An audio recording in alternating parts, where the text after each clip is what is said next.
ne-South African Healers Association nabo bonke abalaphi bendabuko kanjalo futhi nani nonke niwumphakathi.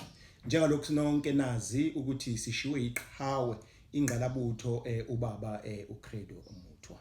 Nokho ke sesinazo ke indaba zokuthi uzawufihlwa zizine enyangeni kaApril efihlelwa kuRumani ngokuxhumana nomndeni wakhe.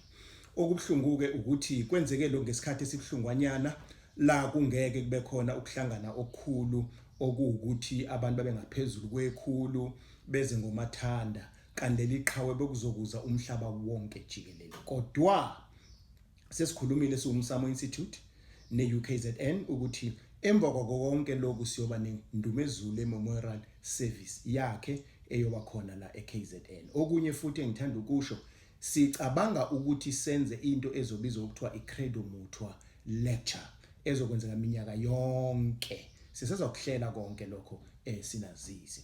Nakho ke engiqonde ukuqondisa kunina nonke nina abalandeli kanjalo nalabo abasizakala eMlambo Omunye nabasafuna ukuza eMlambo Omunye. Sithe ake sivale nathi sibangisane nohulumeni kuze kushaye umhlazane ezisi-16 enyangeni ezokwethwasa.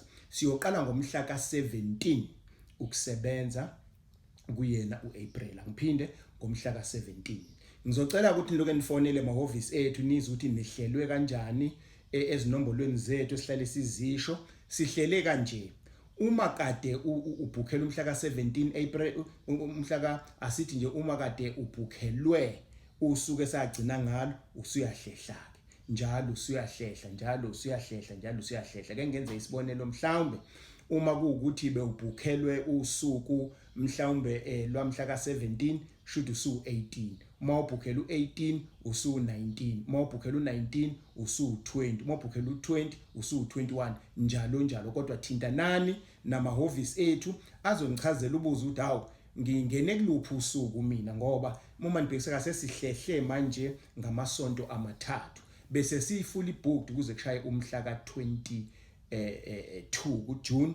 Kodwa kusho sokuyahlehla ke manje ke cishe ke manje sokuyoze kukhapacele kuyena uAugust ngendlela bese kubhukhwe ngakho. Kodwa ngiyagcizelela ukuthi fonelani izingcingo zethu eThekwini iseGoli kodwa futhi engathi ningafanele kakhulu eMlambo Omunye ngoba yila konke kuqoqelwe khona eMlambo Omunye ku-087 11 00 ubuze ukuthi ngangibhukhe ngosuku lokuthi sengingene ngaluphi usuku ngangibhukhe ngaluphi usuku ngalo suku sengikuluphi usuku manje. Kanti ke lokho kuthinta kuphela abamaphupho kanjani abaqalayo ukuthi beze esigodlweni. Uma sewake weza uzogeza ududulayisi uza noma yinini ngenzuku esisebenza ngazo uLwesibili, uLwesine, uLwesihlanu, uMgqibelo, isonto.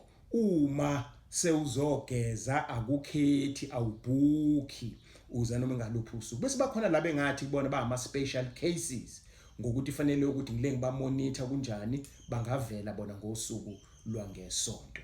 Yilokho engithi ke bakwethu angiubeke kinina nibeke indlebe nakhona futhi okhozini ngoLwesithathu ngizole ngiyigcizelela inkulumo efana nalena sengathi iqhawe lethu lingabekwa kahle liphumule kahle. Ngiyabonga.